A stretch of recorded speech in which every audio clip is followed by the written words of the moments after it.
Bismillah, assalamualaikum. Rumah di perkebunan karet bagian 10. Sebelum kita masuk ke selengkapnya, mari kita berdoa dulu ya. A'udzu bikalimatillahi hitam. Bismillahirrahmanirrahim. Allahumma shalli ala sayyidina Muhammad sallallahu alaihi wasallam. Ini dia selengkapnya Rumah di perkebunan karet, sebuah kisah dari Mas Bri, bagian 10 di Fakta Sejarah. Ini dia selengkapnya.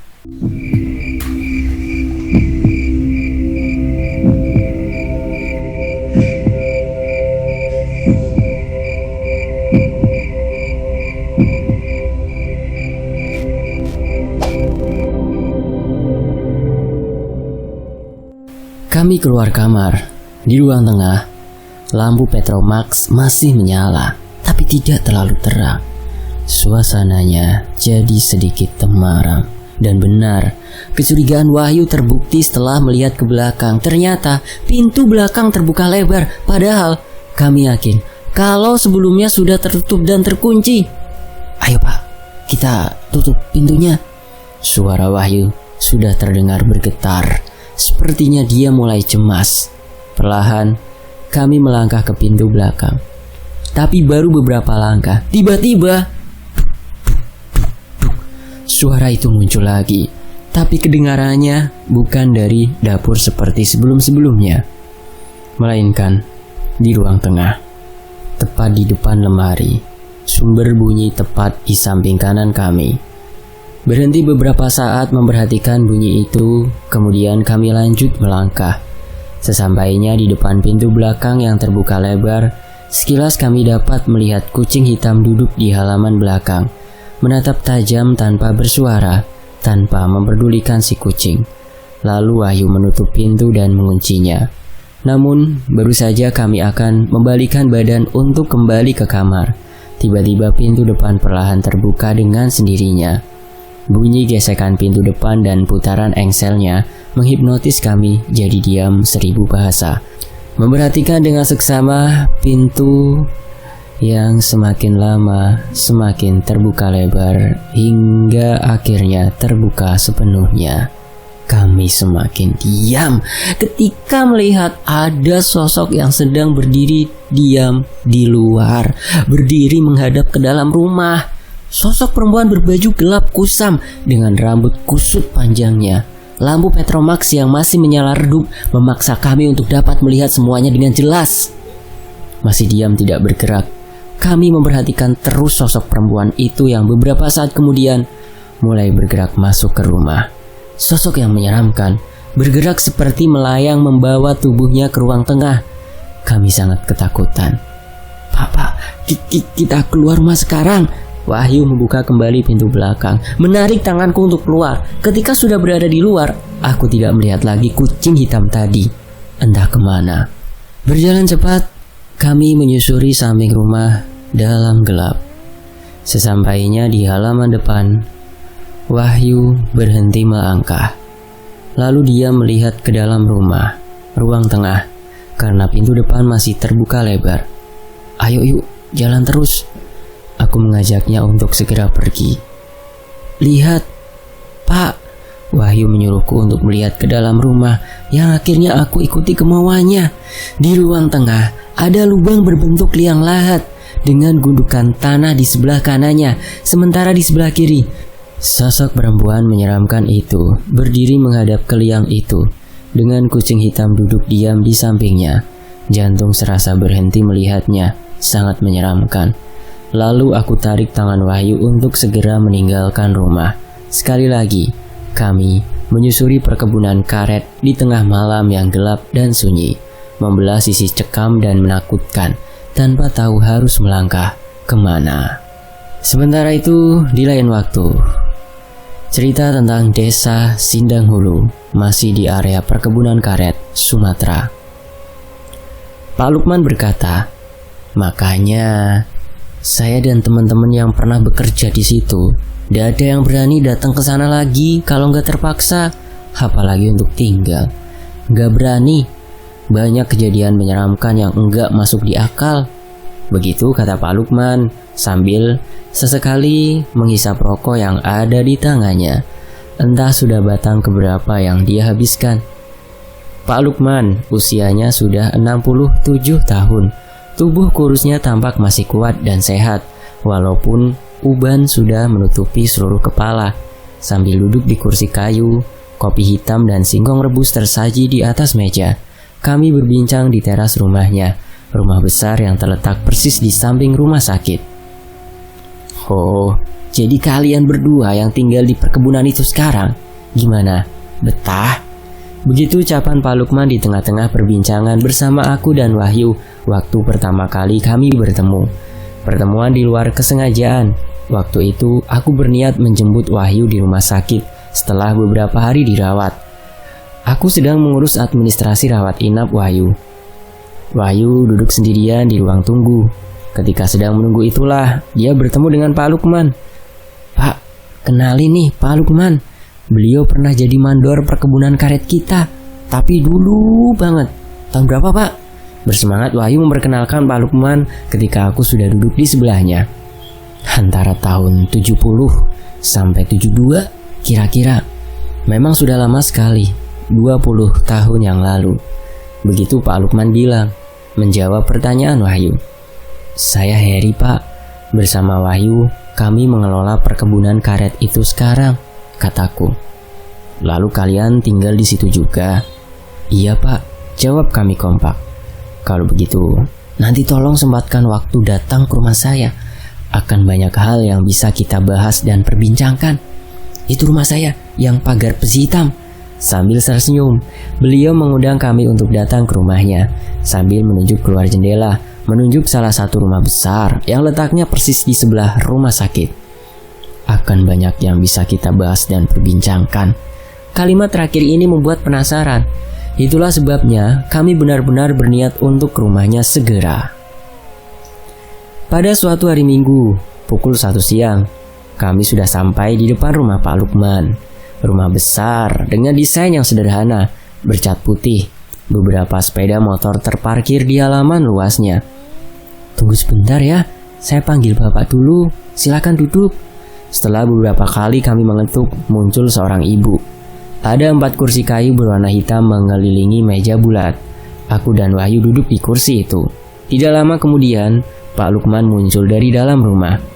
"Nah, begitu dong, main ke sini. Senang melihat kalian akhirnya datang." Senyum ramah terburat di wajahnya.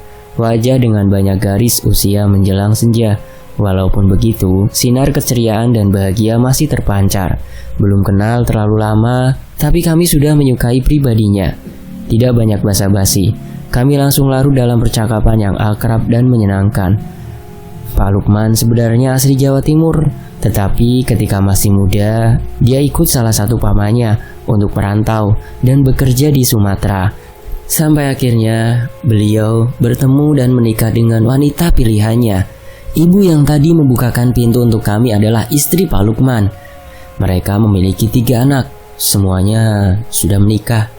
Hanya anak laki-laki paling bungsu yang masih tinggal dengannya, bersama istri dan anaknya. Sementara anak pertama dan kedua sudah memiliki rumah masing-masing.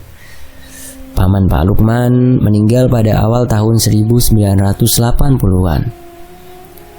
Waktu pertama kali merantau di Sumatera, Pak Lukman bekerja di salah satu perkebunan karet yang ada di daerah Bengkulu bersama pamannya.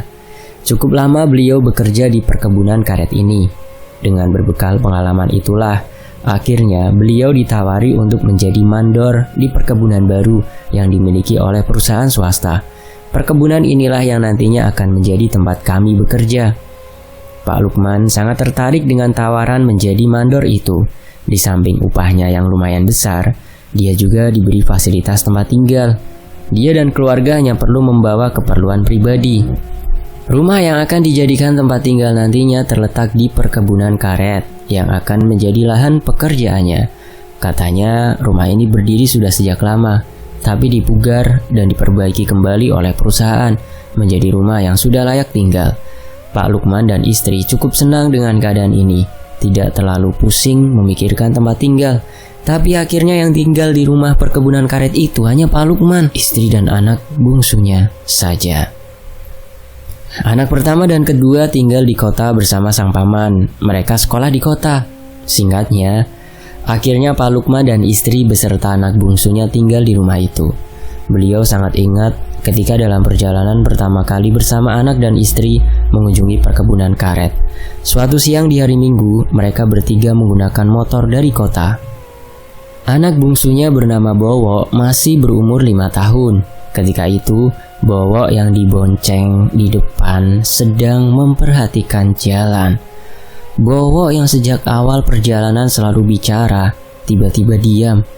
Pak Lukman mengira kalau anak bungsunya ini terpesona dengan pemandangan sekitar yang sedang mereka lewati. "Kenapa diam, Dek? Bagus ya pemandangannya. Pohon karet berbaris rapi banget ya." "Iya, Pak, bagus. Tapi itu orang-orang itu siapa, Pak?" "Orang-orang? Bawa melihat orang di mana?" Sejak masuk perkebunan, Pak Lukman dan istrinya tidak melihat ada orang sama sekali. Hanya ada mereka bertiga di atas motor, tidak ada lagi. "Orang-orang di mana, Dek?" "Itu, Pak, orang-orang pakai baju hitam berdiri di pinggir jalan, banyak." Kembali jawaban Bowo mengagetkan. Sepanjang jalan hanya pohon karet yang berbaris. Tidak ada orang sama sekali, apalagi orang berpakaian hitam. Pak Lukman tidak menjawab lagi. Dia dan istri hanya diam karena di pinggir jalan setapak yang tengah mereka lewati sama sekali tidak ada orang. Aneh. Peristiwa itu awalnya tidak terlalu dipikirkan oleh Pak Lukman, tapi berikutnya akan ada banyak kejadian yang nyaris sama. Hari demi hari dilalui Pak Lukman, istri dan anaknya di rumah itu. Menurut Pak Lukman, dia hanya memperbaiki beberapa bagian di rumah itu. Salah satunya memasang langit-langit. Semua itu dilakukan karena Bowo seringkali terbangun tengah malam, lalu menangis. Ketika ditanya kenapa, dia menjawab sambil berbisik, "Ada orang berdiri di atas, Pak." Jarinya menunjuk ke atas tembok di bawah atap.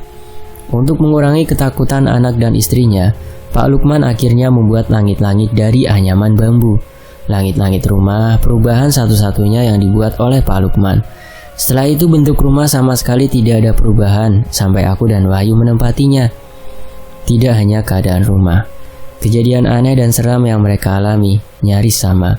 Kejadian-kejadian aneh sudah mulai mereka rasakan sejak kali pertama menempati rumah ini. Dari mulai yang kecil dan ringan sampai dengan kejadian yang sungguh sangat membuat mereka ketakutan. Hal aneh yang tergolong ringan seperti tiba-tiba bungkus rokok Pak Lukman menghilang, lalu ditemukan beberapa hari kemudian tergeletak di atas meja ruang tengah dengan isi yang sudah berkurang banyak.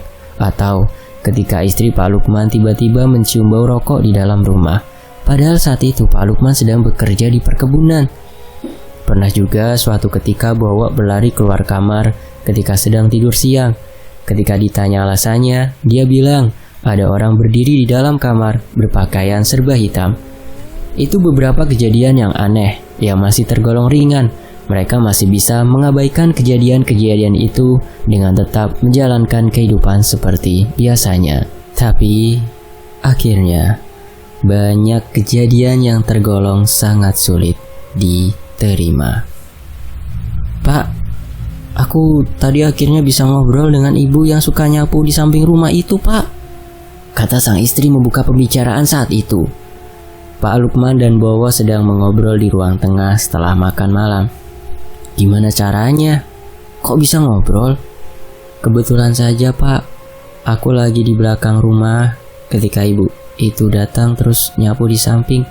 Aku langsung menghampirinya lalu kami berbincang." "Terus ngobrol apa?" "Jadi, ada satu kejadian aneh yang sebenarnya tidak terlalu mengganggu. Terjadi sejak baru beberapa hari mereka tinggal di rumah ini. Yang mengalaminya pun hanya Bu Lukman dan Bowo. Kejadiannya selalu ketika Pak Lukman sedang tidak ada di rumah. Srek, srek, srek. Pada suatu siang, ketika sedang memasak di dapur, Bu Lukman mendengar suara yang kedengarannya seperti ada orang yang sedang menyapu halaman samping. Penasaran, Bu Lukman coba mencari tahu dan memastikan ada apakah gerangan? Siapa yang menyapu halaman? Lalu Bu Lukman menuju ke kamar tengah dan melihat keluar melalui jendelanya. Ternyata benar, ada yang sedang menyapu halaman samping dengan sapu lidi. Seorang nenek dengan beberapa kayu kering di punggungnya. Ia tampak dengan serius menyapu. Nenek itu mengenakan kebaya lusuh dengan rambut diikat ke atas.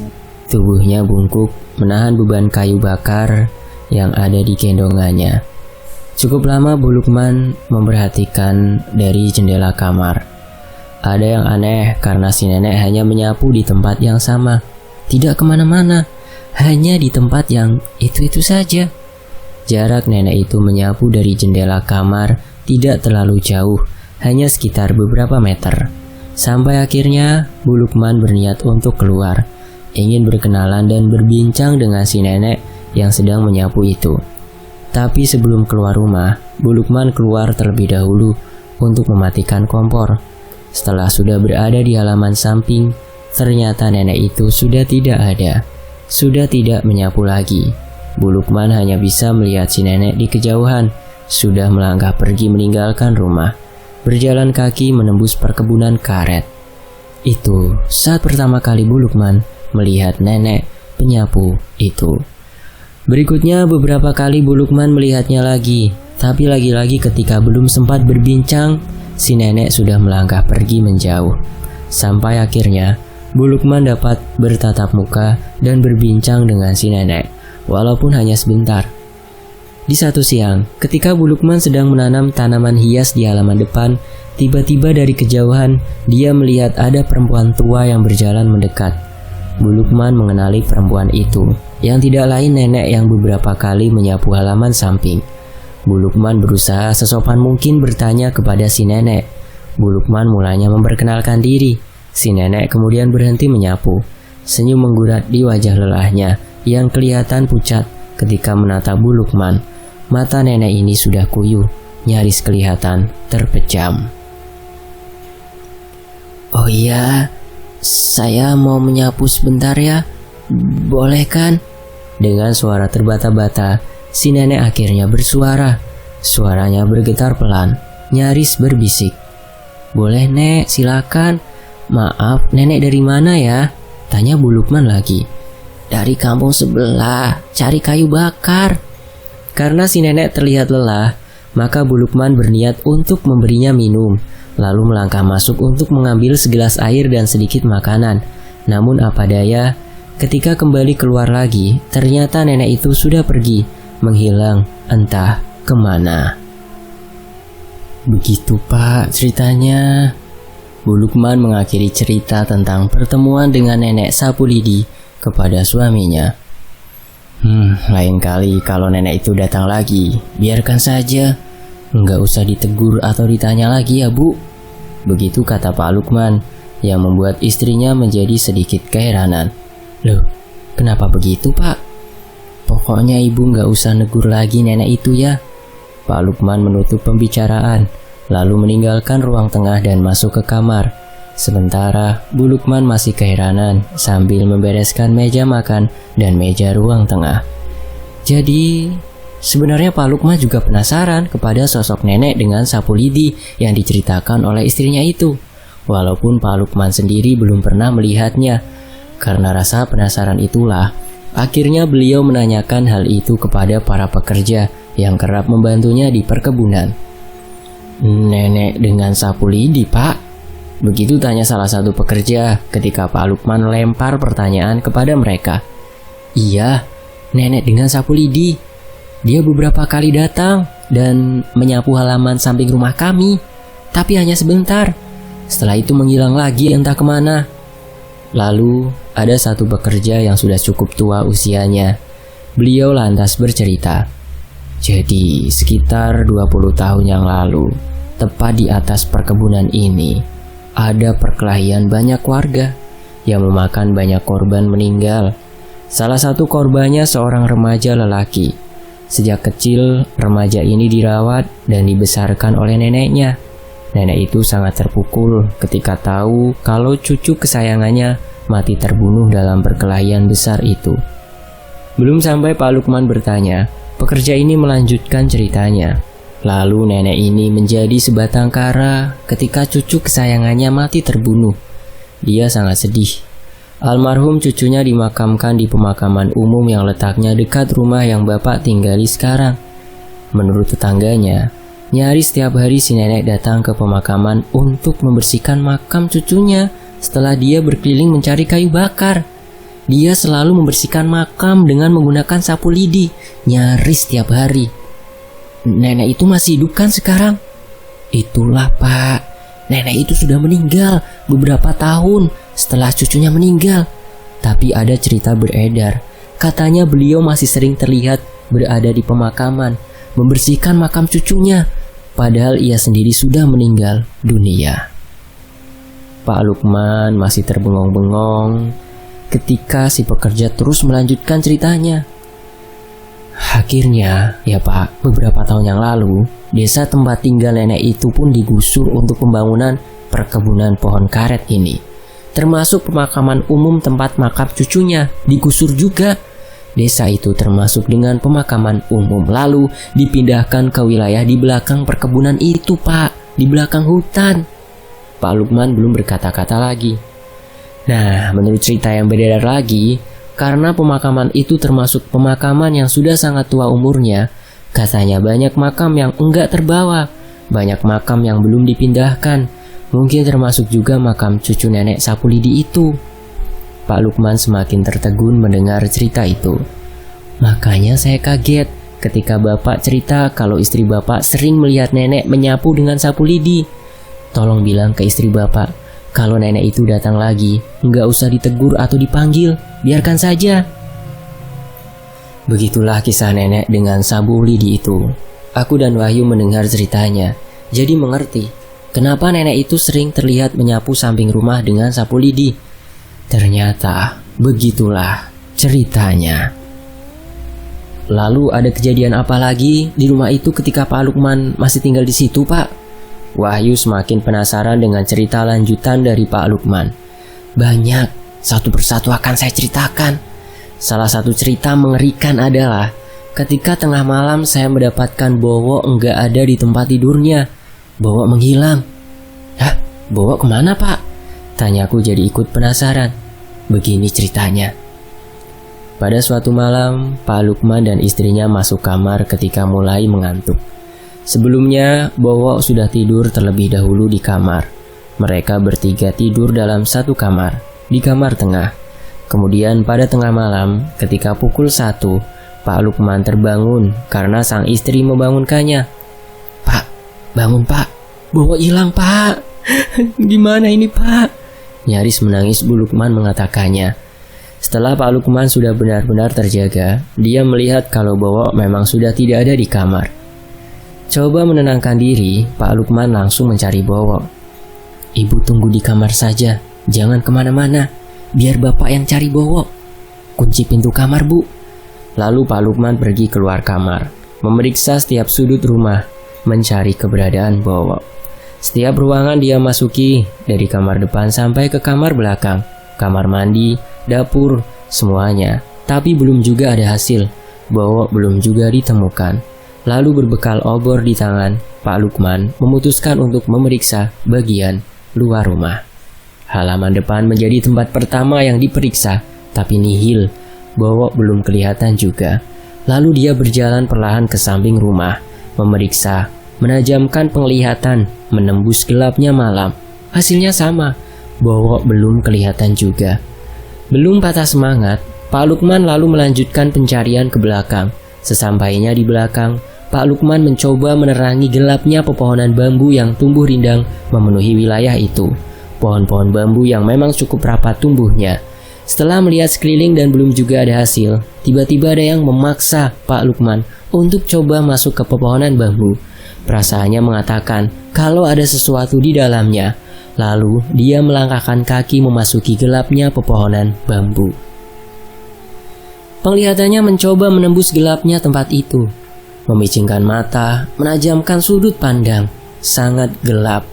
Sepinya sedikit menjatuhkan keberaniannya, menggoyangkan nyalinya. Namun Pak Lukman harus menemukan Bowo. Terus-menerus memikirkan keberadaan anaknya itu. Harus menemukannya segera. Perasaannya benar, dalam kegelapan, samar-samar dia melihat sesuatu. Dia melihat sosok mirip Bowo sedang berdiri sendirian di tengah-tengah pohon bambu. Lalu Pak Lukman berjalan mendekati sosok itu, berjalan perlahan. Setelah sudah cukup dekat, barulah Pak Lukman dapat melihat dengan jelas. Ternyata benar adanya, itu Bowo. Sangat senang, akhirnya Pak Lukman menemukan anaknya. Bowo berdiri diam sendirian, tapi kegembiraan Pak Lukman hanya sebentar, karena belakangan dia melihat kalau ternyata Bowo tidak sedang sendirian. Ternyata Bowo sedang berdiri berhadapan dengan sosok yang mengerikan. Berjarak hanya sekitar beberapa meter di belakang Bowo, Pak Lukman melihat ada pocong berdiri tegak di depan anaknya. Pocong tinggi besar itu diam mematung. Bowo juga begitu, diam tidak bergerak sama sekali. Mereka berdiri berhadapan, berpandangan satu sama lain. Perlahan Pak Lukman berjalan mendekati Bowo. Pandangannya tidak lepas dari pocong yang masih diam. Dengan nyali yang sudah hampir runtuh, keberanian yang nyaris roboh, Pak Lukman menghampiri anaknya. Setelah sudah persis di belakang Bowo berdiri, Pak Lukman langsung memeluk anaknya itu dari belakang. Dia lantas menggendong anaknya itu. Tak pikir panjang, Pak Lukman langsung setengah berlari meninggalkan pepohonan bambu. Trek, trek, trek. Pak Lukman mendengar suara seperti itu ketika sudah beberapa meter keluar dari pepohonan bambu. Menghiraukan ketakutan itu, Pak Lukman terus saja melangkah pulang. "Pak, itu tadi apa yang berdiri di depan aku?" Dalam gendongannya Bowo bertanya. "Itu bukan apa-apa. Itu hanya hayalanmu saja, Nak." Pak Lukman bingung, tidak tahu harus menjawab bagaimana. Setelah sudah di dalam rumah dan masuk kamar, Pak Lukman menyuruh Bowo untuk tidur. "Bowo dari mana, Pak?" "Dari kamar mandi ya?"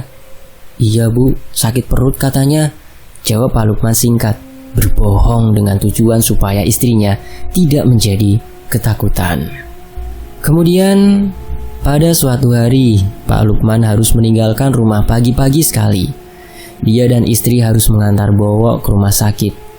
Tubuh Bowo panas tinggi sejak semalam. Pukul 6 pagi, mereka sudah dalam perjalanan menuju kota. Berharap Bowo dapat ditangani dokter sesegera mungkin. Pak Lukman tidak sempat berpamitan dengan para pekerja perkebunan. Dia pikir para pekerja akan melaksanakan pekerjaan mereka seperti biasa tanpa perlu kehadirannya. Toh Pak Lukman pikir juga dia sudah bisa kembali dari kota sesegera mungkin. Sesampainya di kota, Bowo langsung ditangani oleh dokter jaga. "Bu, saya harus kembali ke perkebunan ya. Para pekerja pasti membutuhkan kehadiranku. Nanti kamu dan Bowo pulang ke rumah Mas Seno saja. Menginaplah di tempatnya sampai Bowo benar-benar sembuh." Mas Seno adalah paman Pak Lukman. Beliau tinggal di kota. Di rumah pamannya itulah dia menitipkan istrinya untuk menginap beberapa hari sampai Bowo benar-benar sembuh dari sakitnya. Setelah mengantarkan istri dan anaknya ke rumah sang paman, masih sekitar pukul 9 pagi, Pak Lukman langsung berangkat ke perkebunan. Singkatnya, Pak Lukman akhirnya sampai di perkebunan. Dia melihat para pekerja sedang melaksanakan pekerjaannya. Di sela-sela itu, ada salah satu pekerja yang bertanya, "Pak Lukman, sudah selesai membereskan rumahnya, Pak?" Pertanyaan itu membuat Pak Lukman keheranan. "Membereskan rumah? Membereskan rumah siapa? Ini saya baru kembali dari kota. Bowo sakit. Kami harus mengantar ke dokter tadi pagi-pagi sekali." Mendengar jawaban Pak Lukman, si pekerja dan beberapa pekerja langsung menghentikan kegiatan. Mereka menunjukkan wajah keheranan. "Jadi sejak pagi Pak Lukman sudah nggak ada di rumah?" "Jam 6 pagi. Kami sudah dalam perjalanan ke kota ke rumah sakit. Rumah kosong. Ada apa emang?" Kemudian si pekerja dan beberapa pekerja lain mendekat. Salah satu pekerja menceritakan satu kejadian yang mereka alami pagi tadi. Jadi, seperti biasanya para pekerja lain datang ke rumah untuk berkumpul sebelum bekerja. Tapi tidak seperti hari-hari sebelumnya. Pagi itu Pak Lukman tidak sedang duduk menunggu di teras. Pak Lukman terlihat duduk di ruang tengah bersama istri dan anaknya. Pintu rumah dalam keadaan terbuka. Si pekerja yang datang paling awal melihat kalau Pak Lukman beserta anak dan istrinya duduk di kursi panjang ruang tengah. Anehnya, Pak Lukman hanya duduk diam menghadap lurus ke depan. Setelah pekerja sudah berkumpul semua, mereka lalu berbincang. Sesekali mereka melihat ke dalam rumah. memperhatikan Pak Lukman beserta anak dan istrinya tetap duduk diam. Tapi tiba-tiba Pak Lukman sudah berdiri di depan pintu, mengagetkan semuanya. "Kalian pergi saja duluan, nanti saya menyusul, harus membereskan rumah dulu." Dengan suara datar dan tatapan kosong, Pak Lukman berkata seperti itu. "Jadi, tadi pagi rumah Bapak sebenarnya kosong, lalu siapa yang kami temui tadi?" Pertanyaan si pekerja itu membuat Pak Lukman bingung. Bersambung. Di bagian berikutnya akan terjawab semua teka-teki yang ada di dalam kisah ini. Saya pamit dulu ya. Wassalamualaikum warahmatullahi wabarakatuh. Terima kasih sudah menyimak sejauh ini dan mohon maaf ya belum bisa balas komen satu persatu. Sampai jumpa di Fakta Sejarah. Wassalamualaikum. Alhamdulillahirabbil alamin.